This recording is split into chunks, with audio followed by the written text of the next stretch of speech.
a lot of our coaches tend to be in their mid-30s to say mid-50s, right? They're just embarking on this new journey called coaching, and they often go, "It's new for me. I don't know how to deal with it." Now, you've started many companies and got them really, really successful. But if I was to ask, what would be a piece of insight, information, idea that you would like to share with somebody that's just starting out for their first business? They may be successful executives, but they've never really built a business.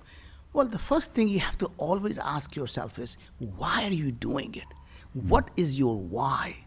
What makes you click? Once you find a true purpose or why you do what you do, everything starts to fall in place. But you have to have a purpose that's bigger than simply making money, right? So to me, anytime I start anything, I don't care what it is, if it is worth giving 5, 10 years of your life to dedicate it to it, you have to really ask yourself 3 questions. Why this? Why now? Why me? Why this is very simple from my perspective. Ask yourself, God forbid I am actually successful in solving the problem that I set out to solve. Would it help 1 million people, 100 million people, or 1 billion people live a better life? That means even if you're successful, is this really going to move the needle? And the reason I'm saying is not because somehow I'm philanthropic and I feel that people have to do good for the world. It is a capitalist thing to do, because anytime you build any product, any service that can help 1 billion people live a better life, you can create a $100 billion company. But you don't wake up in the morning and saying, what should I do to make $100 billion, right? Making money is simply a byproduct of doing things that improve people's lives. So every day you wake up and saying, what can I do that will improve people's lives? How do I scale that to help millions of people, hundreds of millions of people? And once you do that, then you know you can have a great business. But always remember, a great business starts with solving a problem. Are you solving a real problem for someone who is suffering? And if you can help them better, you have a business. Now, the question really comes down to is, how many people? How do you scale? Because at the end of the day, if you're not moving the needle, that means you're going to have a small business. If you're moving a needle, that means you have a massive business. The second question you have to ask yourself is the timing good now? And what makes the timing good or bad is very simple. Ask yourself what had changed in the last couple of years. But more importantly, what do you expect to change in the next 3 to 5 years that will allow you to solve this problem at scale in 3 to 5 years? And this problem could not have been solved 5 years ago.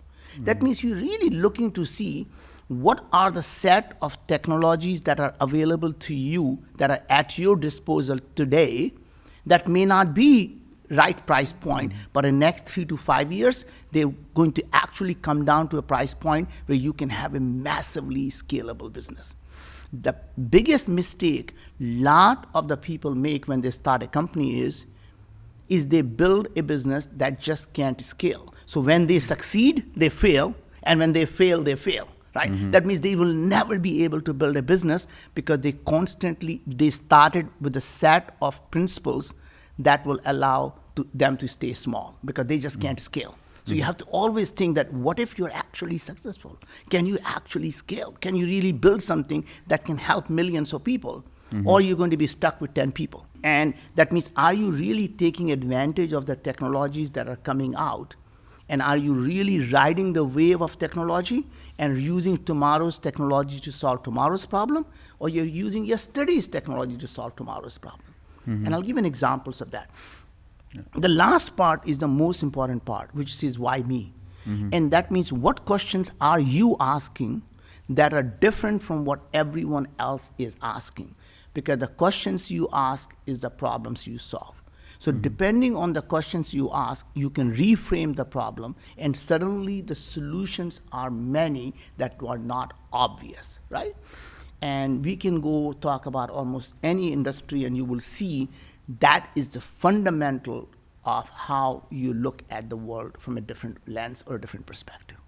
That's wonderful. So I have some follow-up to why this, why now, why me. So why this? The first part I have is I understand the value of a big business and how you can impact a billion lives.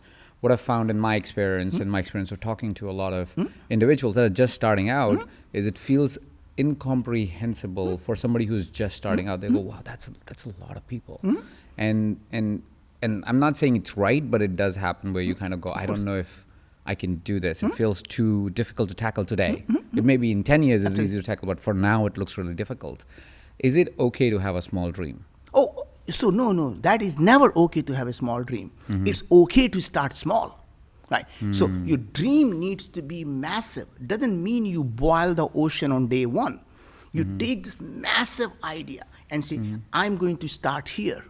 And then I'm going to expand. Then I'm going to expand. But you have to have a vision that is much, much bigger. Because when you start out with a small vision, you use the set of technologies, your mindset, the people you hire are all people who will keep you small to begin with. So dreams need to be big, but you start out small, saying this is the only thing I'm going to attack. And I'm happy to give you an examples of how I go about doing that, is to have an amazingly audacious dream, but start with something that you can chew on today. Yeah, that will be really good and helpful, I think. Because what I'm trying to see is how do you handle the dissonance of, I have this big dream, but I don't know the timeline of how long this takes because I'm just starting. Versus saying, but today I can chase this, something that feels more comprehensible. I can go, okay, I can at least make sense and hold on to it. So a few examples might help. Let's take we can talk about a generic problem like, say, world hunger, or we can just take about the health, because that's something I did. And I can give you a very specific example of how I went about doing it, right? So I started this company, Viome, 7 years ago. And when we started, we said, what if we can actually understand what changes in the human body at the onset and during the progression of all of these chronic diseases, whether we call them diabetes, heart disease, depression, anxiety, Alzheimer, cancer. What is it that changes in the human body? If we can somehow figure that out, we might be able to prevent the diseases from happening. We might be able to stop the progression of the diseases, and God forbid, we can outright reverse all these diseases. If we could do that, would it help 1 billion people live a better life? The answer was 8 billion people. Every one of us is going to suffer through these things, including aging. Great, a massive dream. And then we say, look, why now? And we say, look, to solve this problem, there are 3 things have to be solved. You have to be able to digitize the human body. You have to be able to process massive amount of data. And you have to be able to use AI that's powerful enough to be able to make sense of all this data. And we started to say, look, the cost of digitization, even with a single sample, is now $1,200. And we say, wow, that is just unscalable. You can't afford, people are not going to be able to have billions of people pay $1,200 for this thing. But it used to be hundreds of thousands of dollars, tens of thousands of dollars. And I think in the next 3-5 years, it's going to come down to $100. Well, it turns out, here we are sitting 7 years later, it's come down to $12, right? So while we thought we were 10 times optimistic, turns out we were actually 7-8 times pessimistic. And that's the power of exponential technologies. When they're plummeting, you see the plummet and you say, you know what? I think the timing is good. Same thing happened when it looked at the processing of the data. When we looked at 7 years ago, the cost of processing a single sample was $47. We took a deep breath and said, wow, that's just a lot of money. And we said, look, the cost of computing is coming down. The computers are getting faster and faster. The cost of storage is coming down. Now you can have a terabyte on a phone. It's just plummeting the cost. In 3-5 years, this cost from $47 has to come down to $10. Today we sit here at $1.25. Right. So everything that we thought were actually really optimistic, we were still massively pessimistic because prices were plummeting faster than we thought they would. AI, we knew was going to be very, very powerful, so nobody had a doubt about it. So we said, let's go launch the business. Then came to a very interesting point of why me. While everyone in the industry was focused on simply wanting to understand your genes or your genetics, and people thought, wow, if I knew someone's genetics, I can go do something and personalize something for them. And that's where we looked at the problem from a very different perspective. It occurred to us that your DNA or your genes never change when you become diabetic. Your DNA doesn't change when you gain weight. Your DNA doesn't change when you get depression. Your DNA doesn't change when you have heart disease. As a matter of fact, your DNA doesn't even change after you die. And we say, wow, if DNA can't even tell you you're dead or alive, how will it ever tell you you're healthier or sicker? There must be something else that's changing. And then basic biology told us DNA makes RNA and RNA makes protein. So why not look at RNA? That's the dynamic information, which is gene expression, not your genes. So why not look at the gene expression, and that will help us understand what is actually changing. Now, the second part was, as we started to look at gene expression, turns out 99% of all the genes in our body don't come from our mom and dad. They come from these organisms that live in our gut, in our mouth, all over us. And that was like total shock. It's like, wow, that is the world that we know nothing about. What if we can find out what these organisms do? And so I started to look at all the research papers, and it turns out this gut microbiome and oral microbiome is actually connected to all the different diseases. So my first reaction was, eureka, we found the problem. And then my next reaction was, wow, if this is really true, there are tens of companies doing microbiome testing. Why is this problem not solved? What am I missing? And it turns out, go back to the, the root principle, and we say, look, what questions are these people asking? It turns out, just like a DNA, every microbiome company was asking the same wrong question. They were simply trying to figure out what organisms are in people's gut when they are sick. And I say, wait a sec, it's not about the organisms, it is about what they are producing, just like it's not about the gene, but what they're expressing. What matters is what these microbiomes are doing, and how is the human immune system, how is the human body reacting to it, and that is going to be the crux of the problem. So by simply asking the question, let's focus on what microbes are producing, not what microbes are. Let's look at the interaction, we can solve this problem. Seemed like a massive problem. First of all, no one has ever done how to do gene expression, but in my model, I never focused on how. I simply realized what needed to be done. Once I knew that to solve this problem, we have to know what microbes are producing, we have to know all the gene expression, we could solve this problem. Now, my only problem was, it is too big a problem for me as an individual who is not a scientist, who is not a doctor. How am I going to go do this? So first thing was, let's find the technology that can do that. I went around looking at NASA, I went to Stanford, MIT, I went to every university, I went to all the national labs. I was at Lawrence Berkeley, Lawrence Livermore, and finally I was at Los Alamos National Lab, where they were working on a biodefense technology, solving exactly the same problem for bioweapon biodefense, which is really, hey, if there was a terror in our great country, how would we ever figure out what's happening to our citizens, what's making them sick? They didn't care what organisms were there. What they cared about what these organisms were producing, so they could figure out how to create antidote for it. And we said, great. It took us 6 months, licensed the technology, got exclusive perpetual license, hired the person who developed the technology as a chief science officer. And then next thing we knew, now we have the tech. Now the interesting thing was, once we figured out that this is the problem, we said, look, we can't really understand human body. It is too complex. It is too much work. We're going to simply start a company. And this, to answer your question, we say we're going to simply focus on understanding gut microbiome. And that's all we're going to do. So when we started Viome, only thing we did was to simply say, we're going to understand the gut microbiome and start collecting the information to see how gut microbiome impacts the health. And as we start to do that, we say, wow, there's a lot of information here, but we don't know what's happening in the gut, how it's changing the human body. We need to add the next thing. 4 years later, we say, you know what if we can add just the finger prick blood, so we can understand how these microbiome are communicating with mitochondria, how are they changing our human gene expression? We could actually really start to understand. And we did that. And that was product called Health Intelligence now. And so we did, and we say, wow, as we start to collect more data, we say, this is good, but a lot of the early part is actually coming from the oral microbiome. When you're chewing your food is actually being processed by your oral microbiome, and that's the reason why your mother says, eat slowly, chew your food. Is your oral microbiome actually is now impacting everything that's happening to what we eat. We have to really understand oral microbiome as well.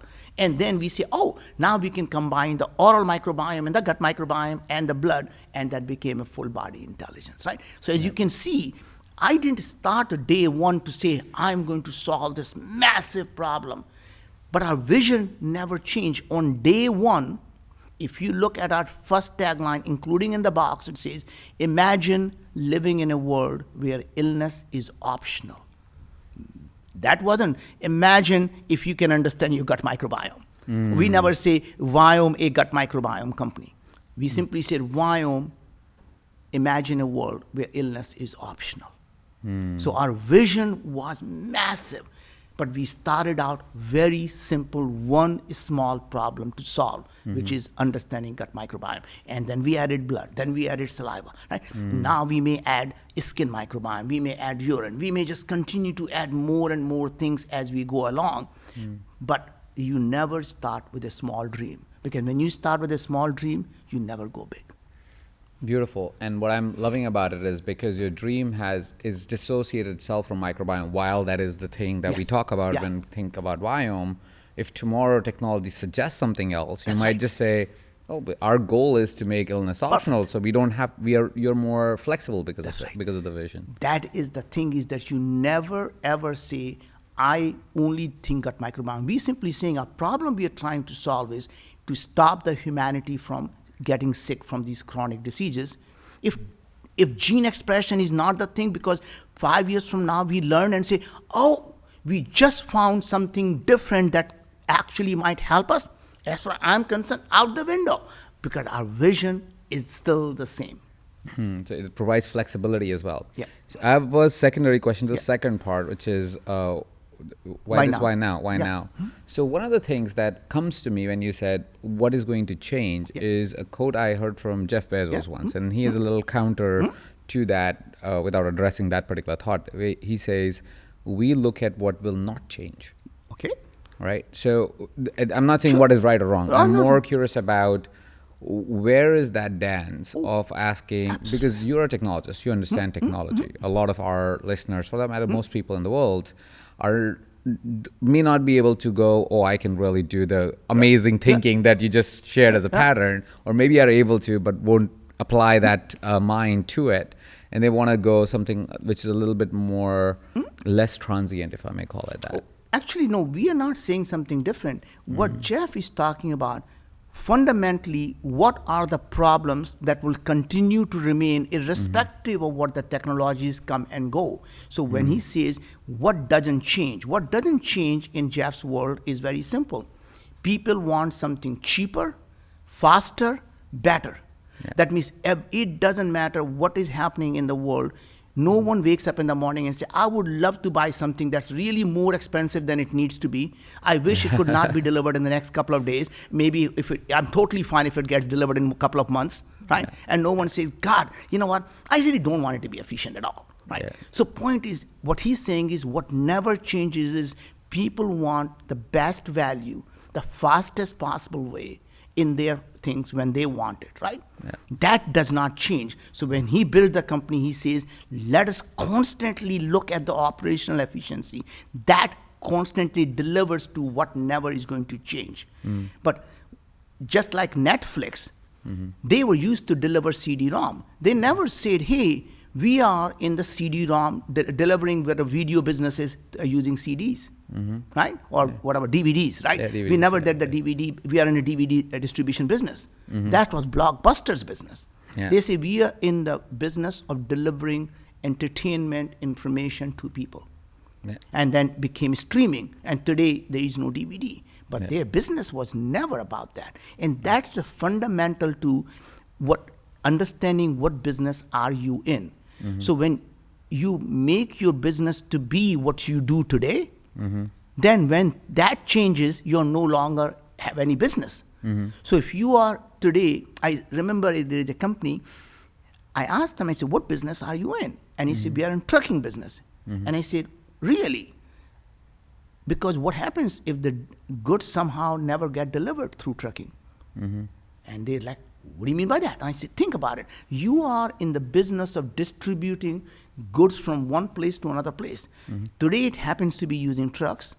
Tomorrow it may be airplane. It may be Hyperloop. And someday it may be simply beam me up Scotty. You deatomize something and you atomize on the other hand. It is all may change, but you don't care. Your business never changes. You simply distribute goods. And I have such an interesting thing. There was a gentleman I was talking to. He said, you talk about all these tech. I simply make tiles for homes. How does my life changes with all the tech you talk about? And I say, it's because you think you are in a tiles business. What if you thought of yourself that I have the largest real estate in every home? What if my tiles were actually nothing but sensors?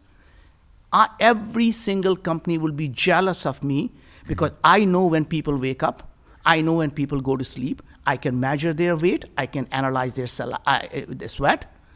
I just by watching their pattern of walking, I can determine when they are sick, I can analyze their voice.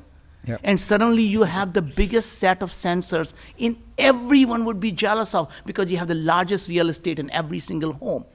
Now, what business are you in? You are in the business of providing sensory information to humanity, and your world changes. So the point is rethinking the business. So when people say, I'm in the business of coaching, that is not it. You are in the business of transforming people's lives.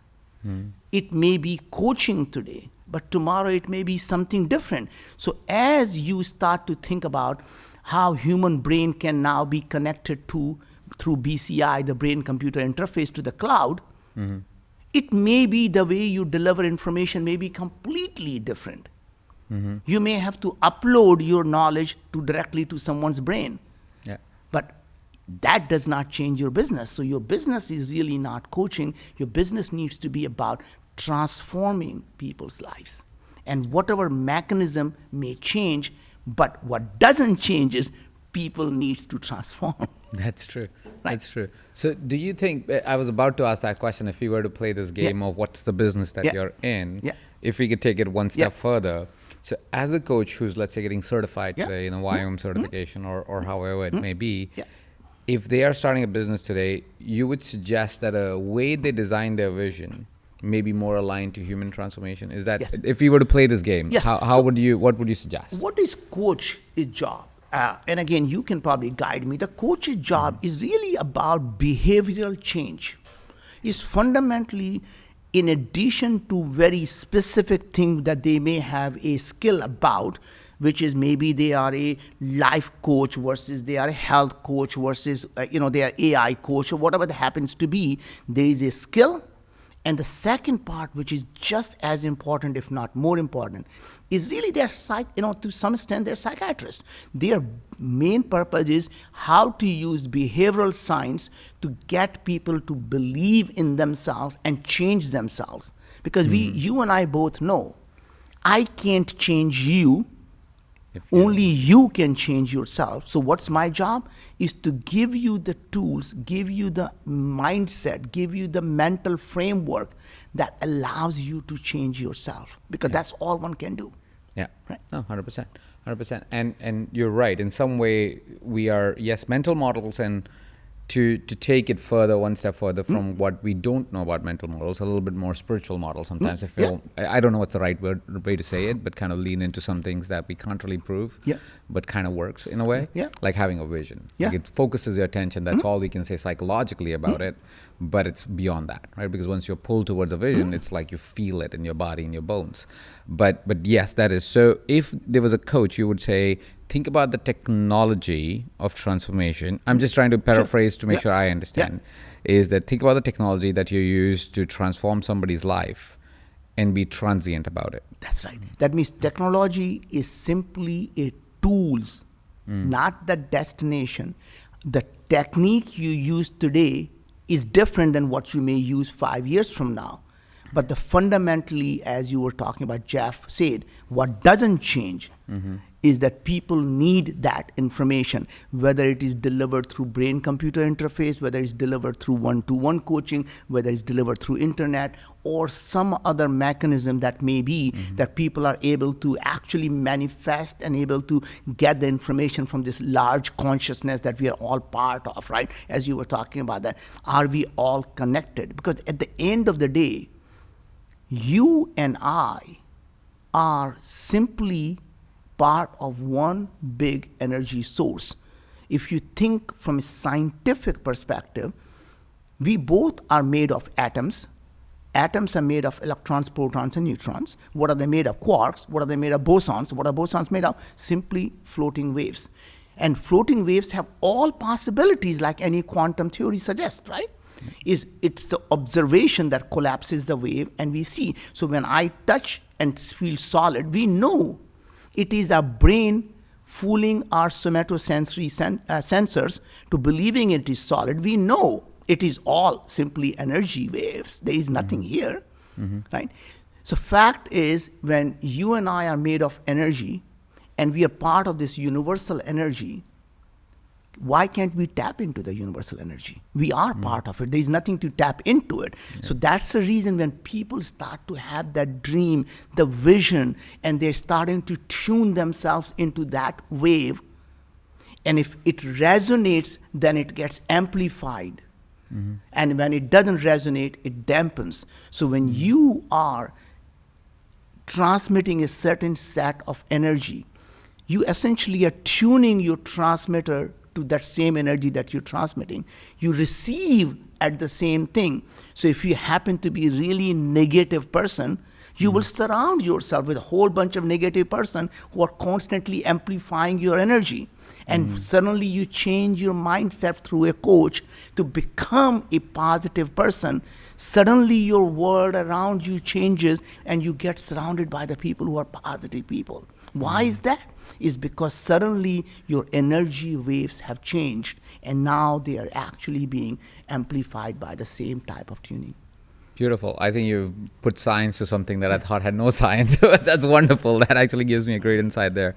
So Naveen, one thing is, in your journey as building so many companies and supporting so many companies to be built, you must have experienced a lot of times where you're chasing something and you're met with failure.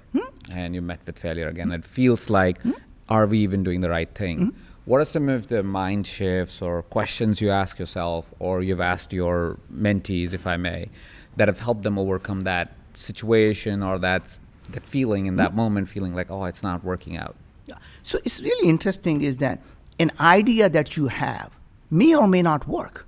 So every idea that we have doesn't have to work, and it does not mean you failed. An idea that does not work is simply a stepping stone to a different idea and a bigger idea, right? You only fail in life when you give up. Everything else is simply experimentation. An experiment doesn't have to succeed for you to succeed. Experiment simply tells you, if it does not succeed, this is what you do next. And that's the beauty of looking at entrepreneurship, is purely experimentation. You simply ask yourself, this is what I'm going to experiment with. And even before you do the experiment, you simply say, what are the outcomes? Either it succeeds or fails. If it succeeds, what will I do? If it fails, what's my next step? That means everything is simply information, and using that information, you know what the next step is. Yeah. Whether it succeeds or fails, doesn't matter. You still have the next step. And what I'm trying to say is the next step is not a failure. It doesn't matter which direction you go in. It's just simply a next step. In fact, Thomas Edison said it the best way. He said, I did not fail 1,000 times. I figured out the 1,000 ways the light bulb doesn't work. And that's what allowed me to find a way the light bulb indeed does work, right? So that means every single experiment he did, he learned something from it. And each of them gave him the next chance to say, oh, what if I try this?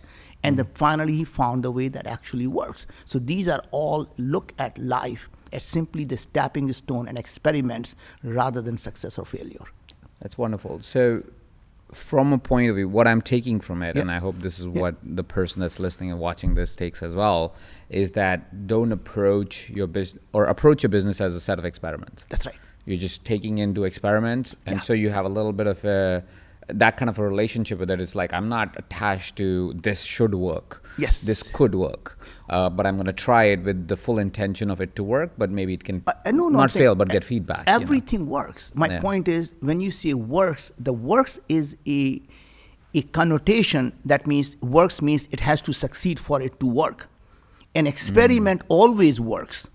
It doesn't matter what the outcome is. When you do an experiment and you push the liquid, it is going to come out this way or this way. It doesn't matter which way it comes out. It still gives you the works. next step. So it always works. You just think of everything you do is simply saying, what information would I collect from this?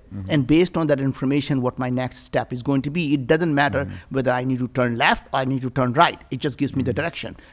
Yes, absolutely. That's a great reframe. So one of the things that we find in our community or generally in humanity is relationship with money. Yes. Money tends to have this hold on us. What's your relationship with money? How do you think about it? Money is neither good nor bad. Money simply allows you to be that you were to begin with. So if you were a person that was an asshole, money simply allows you to be an asshole.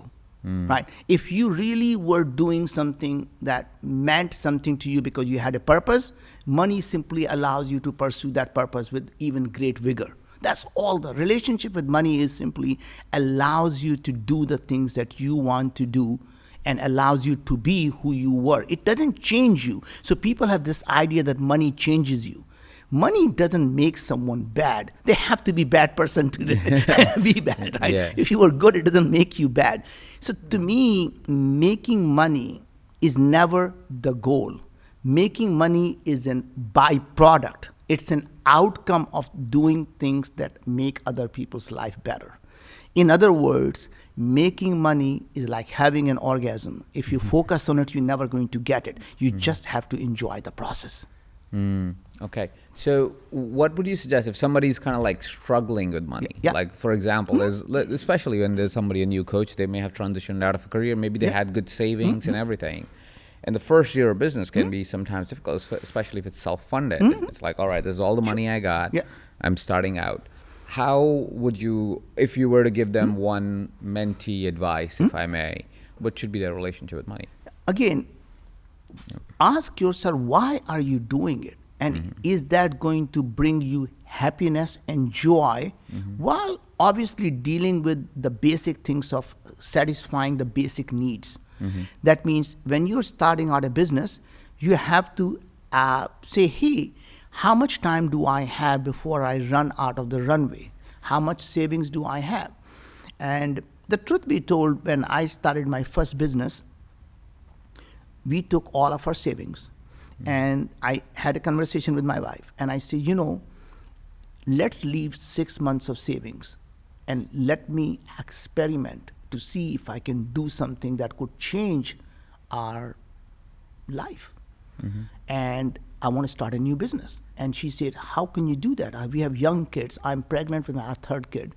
That is just a irresponsible thing to do, that you're going to take all of our saving and just blow it up because you feel like experimenting right now with your life. Are you going through that midlife crisis? And I said, no, it is something, a calling for me to do something that is bigger than me. I'm just tired of working for job. I want to do something that actually could be impactful. And I did that. And we took all of our saving and we came close to losing it all. And just continue to persevere. We say we have to be able to make it work because there is no other choice. And maybe coming from that, a place where we started with nothing, gave me a lot of comfort that that's the worst that can happen is I can go back and I can go rebuild my life all over again. But I'm not going to just give up. I'm going to continue pushing forward. And that company went on to become a $40 billion company because I completely persevered and I wasn't going to let go and fail. Because the only time I would have failed is when I gave up. So when it came close, it just allowed me to redouble my effort and say, we have to make a profit. We have to figure out how to make profit. and we're going to continue to build on it, right? So to me, yes, every time in life, whether you are an entrepreneur, especially when you're a young entrepreneur, you're going to see these ups and downs. And what I've realized, and I think the best advice I can give someone who's just starting out, is that if you're alive, you have a heartbeat. What does that heartbeat look like? It goes up and down and up and down. When it's smooth, you're dead. So if you find yourself living a smooth life, you have chosen to live a life of a dead person. These ups and downs is what tells you you're still alive. When you are down, all you have to do is believe in yourself, hunker down, and know the next beat is going to be up. And when you are on top of that beat, never become so arrogant, because remember, the winter is coming and winter always comes. That's beautiful. And I love that you drew that contrast. And I want to expand on that a little bit, also make it contextual for everyone. Is that the question that you shared, or I'm paraphrasing it, where you said, that's the worst we can get to, right? The place where we came from, right? And that's like, you come from a really humble beginning, and so do I somewhat. And I think that contrast stays in my head. It's like, oh, it's okay. Like, worst case scenario is still all right. Like, we lived, and we can always rebuild in a way. But I also feel, and I don't know if it's true for you, which is why I'm asking this question, is I almost keep my lifestyle expectations a little low. Like, I don't need a lot to feel joy. You know, I don't need the fancy things to feel good about, that I'm living a good life. I feel good, and then I get to enjoy everything, right? So the reason I'm asking this question is because I feel that's the frame that a lot of people get stuck in, their lifestyle that they have right now. That's right. And they're so attached to it that they can't let go and live in that contrast of saying, if I'm starting a business, I'm kind of like, I've started to almost say, if you're starting a business of any sort, you have signed up for financial anxiety. And it'll stay with you. You just learn how to deal with it. Or you actually cut down your lifestyle expectations and you start to live a humble life, knowing that you already assume you're going to suffer through that. And you want to cut down your expenses to increase the runway. That means it's when you're starting out a business, it is simply about how long the runway you can create. If you maintain an expensive lifestyle, you just created a short runway. And the longer the runway, the more chances of more experiments you can do. And the more experiments you can do, the more your odds increase of finding something that would work. That's wonderful. That's such a great reframe. If you humble down your lifestyle, you're basically increasing the runway of experiments that you'll be able to do.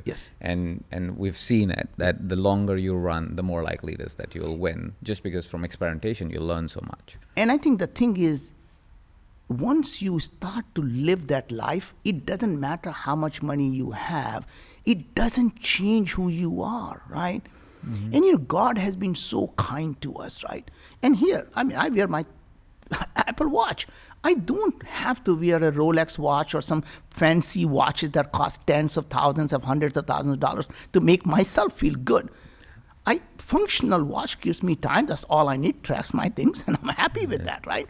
I don't have to buy, $500, $1,000 custom shirts. I get them from China, $21, and I'm happy, man.